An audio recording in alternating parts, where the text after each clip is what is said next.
Okay, so now we are going to see my multimedia tool created um, with the purpose of teaching, more than teaching, enable other teachers to know how they can, for example, plan a class, because this is kind of my expertise.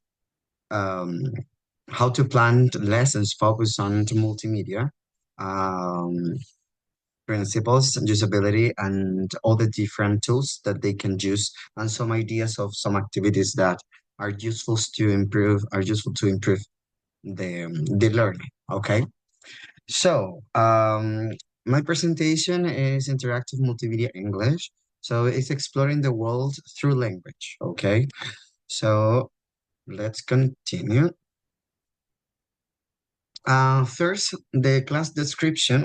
I'm going to start with the class description. It says, this class aims to enhance English language acquisition in a Chilean context. So this is important because um, I planned and I thought about this class, focused on my experience and my teaching context. Okay, so here we are going to see um, how to use different multimedia tools in order to promote some cognitive engagement, okay, through carefully structured instructional materials. So we are going to talk about Mayer's principles, though that's important, and we're going to connect it with the class, okay? But first, I'm going to mention the principles and the usability that we are going to bear in mind at the time to apply this lesson and show you the lesson plan. So here we have the learning objective for this lesson, and the student will be able to apply real-life vocabulary through multimedia tasks, listening, speaking, reading activities, and cognitive processing skills. Here we have some key principles that are going to be considered for this class. So multimedia principle, coherence principles, signaling principle, redundancy, and continuity. Okay. So the first one, um, we are going to, it's kind of the explanation of this multimedia. It basically combined words and pictures, okay, that help students effectively learn, not just isolated words, okay? So try to associate information, okay? So the application in class is you can use images, animations, videos, drawings, etc., etc. And even you can use just the whiteboard and your color markers, draw some things that are going to be useful. So you have many different options. Some example when teaching food vocabulary, for example, show a video of a typical Chilean market and pair it with a list of key terms for fruits, etc., etc. So you have many different options. To continue with this, with the coherence principle, the explanation of this one is avoid extraneous material. Okay, so that means only focus your class on the things that you want to teach. Don't include extra material, or don't include like some distractors, because are not going to be useful at the time of learning. So some application in class you can do it with, for example, kit videos and other multimedia content focus on the target learning objective. It's not necessary to have more information or to put like a lot of images there if they are not related with the learning objective or the learning outcome that you need for that class. Some examples, for example, in a lesson about weather, show a short weather forecast with some visuals, no more. And then we have the next one. So this one is highlighting important information in multimedia by using cues to guide learners' attention. So some key factors are very important. You can use some key concepts, some keywords, colors, for example, in a sentence. This is the application on in class. Um, you can write a sentence, and if you want to teach, I don't know, what is the function of the words in that sentence, You can highlight, for example, in blue the subject, in red the verb or end, the extra information of the object or the complement information in green. So you can highlight different words with that. Some examples, for example, you can, in an interactive reading task, highlight the verbs or key phrases in a dialogue. Okay. So next we have the redundancy. Avoid presenting the same information. It's not necessary. So for example, if you show a picture and then the word of that picture that that is represented by that picture, it's not necessary to like put synonyms or extra words or more pictures related because it's going to be redundant or show the same information over and over again. So how you can apply this in class, provide audio or text description. So it's not necessary to have um, both of them in the same at the same time. So some example, instead of providing subtitles for every word spoken, use captions only for complex vocabulary. Okay. And then we have the continuity, that the explanation of this is place corresponding words and pictures close together to enhance learning. Some of the application in class ensure that when showing images, word, or descriptions are displayed near them for easy association. For example, if you have a picture here, but very far away, the word, and you have other words, probably the student is not going to understand or associate the information with that. Always put them together or very close to each other, or you can use some arrows or some lines to connect it. So those are kind of examples that I can mention. Okay, so let's continue with the usability principles. Here, I'm going to mention the fourth. I'm not going to read all of this, but I'm going to read some examples. For example, if you want to be consistent in your class, you need to be sure that, for example, the application in class use consistent font, styles, colors, and navigation buttons across all multimedia platforms, video games, quizzes, etc. An example of this, maintain the same color shameful buttons and icons in interactive quizzes. If you start like changing all the time, all of the colors, like in the quiz, probably is going to be confusing and you can't um, provoke that your students can associate that, oh, maybe this is different, this is not the same, or this is kind of another activity, or this is kind of another task. So avoid that. It's not necessary. So follow a pattern, have the same kind of a structure, so and follow the same line. So be consistent. That's important.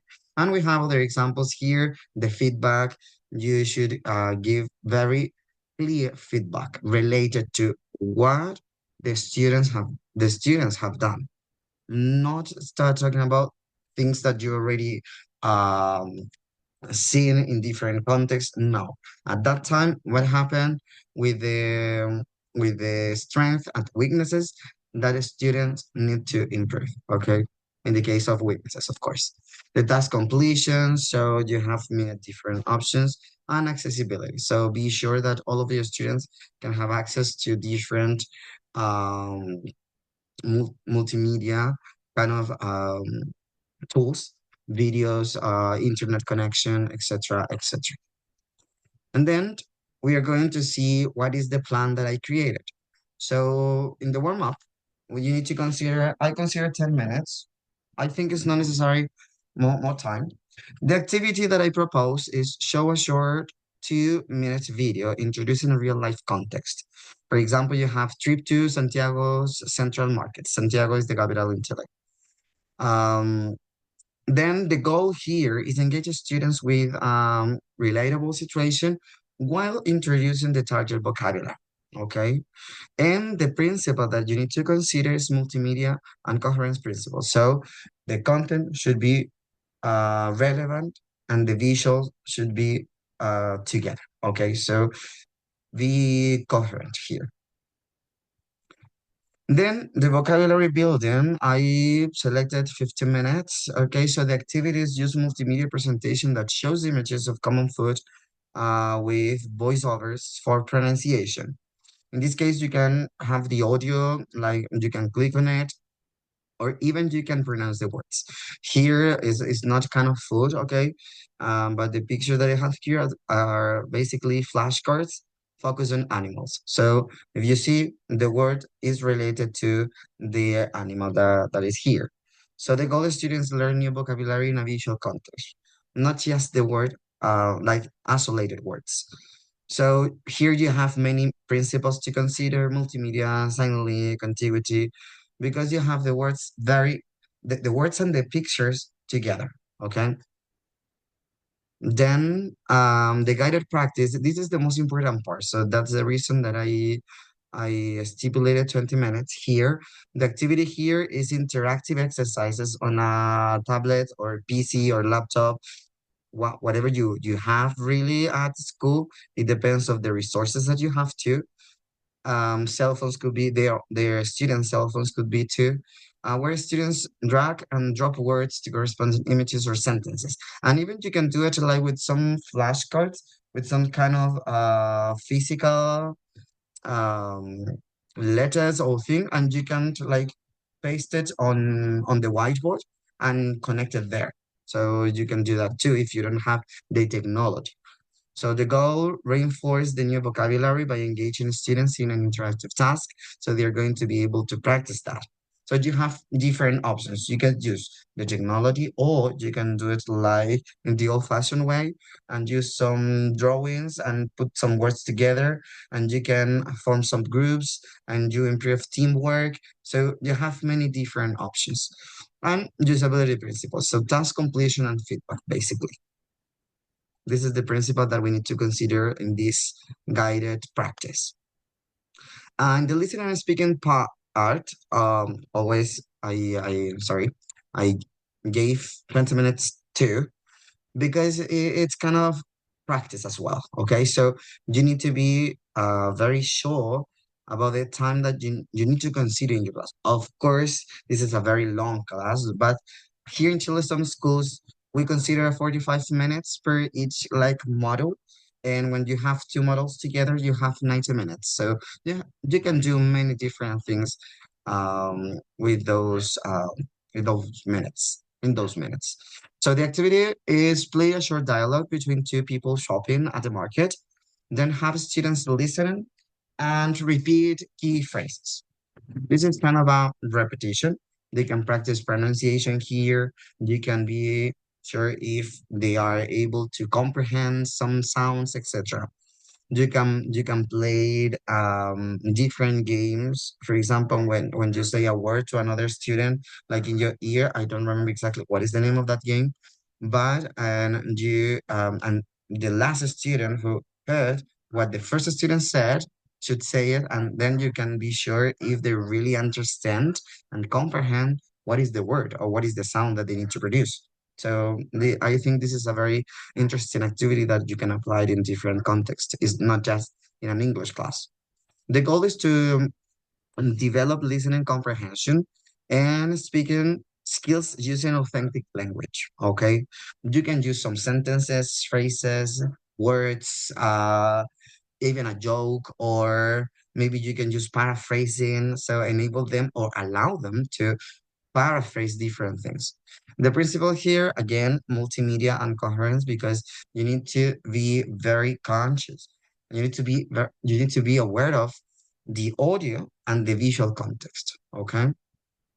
And then we have the wrap up of this plan, this lesson plan. So, and the self-assessment, you have 15 minutes here. These are some ideas that we can consider. For example, the activity could be use a self-assessment quiz, okay, so as you can see in this picture, to review vocabulary and phrases covered in the lesson with instant feedback or answers, okay? You can do it like immediately. You can do it on paper or digital version. I insist, it depends on the resources that you have at your school. So the goal is allows the students to check their understanding and reinforce learning. Okay, because you're going to be sure um, how many words your students got and how they, for example, can associate the words. But everything depends on how you ask the questions on the quiz. Okay. So probably you can have a quiz with a lot of pictures and you can apply like an exercise there, like a drag and drop activity. So put the words and the pictures together in the same quiz and then you check it. So that could be another idea. And the principles to consider here, the feedback and usability principles. So that means feedback and task completion. Okay, so feedback is super important when we assess because it's part of the formative assessment, and we need to consider that the feedback should be positive, not like you're going to punish, that you're going to be aggressive when you say something. For example, is the difference in feedback when you say no, this is bad. It's so aggressive. It's so rude.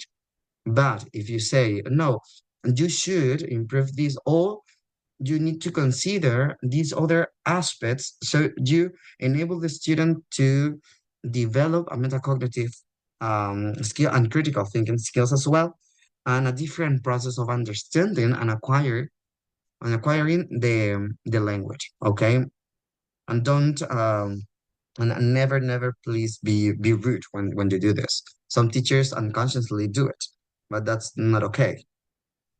And then the assessment you have to, of course, it depends on your lesson. You can consider one, you can consider the other one for the last time of your unit. It's up to you. In the case of the formative assessment, I wrote interactive quizzes after each key activity, vocabulary, listening, comprehension, etc.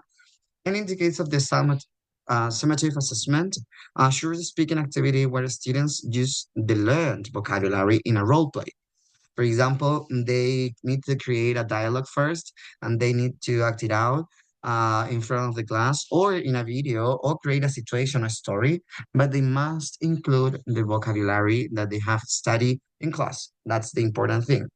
Okay, for example, in the case of the food, because it's the part of the class, you can ask them to create a video where they can represent or role play a situation in a restaurant with a waiter or as a Western client or as the chef and a client. So you have different options. And that's it. So I think one of my final kind of reflections for um, this class, the purpose of this class basically is to incorporate major principles of multimedia learning and usability. Okay, so this class can help students acquire English in an engaging and cognitive friendly manner because they're going to face different realities, different kind of opportunities for learning a foreign language. Okay, so I think the words that we need to consider here in every multimedia tool that we create when we teach a class and then when we put it into practice, when we apply that, is feedback, feed up. That means the purpose, the feedback, and the feed forward. So with three elements, with those sorry, with the three elements that I already mentioned, you can like have a very successful lesson. And that's it. So I think you enjoy my multimedia tool. This is a lesson plan that can help teachers, educators to apply a different class in different context. Okay. So that's it. Thank you so much for listening.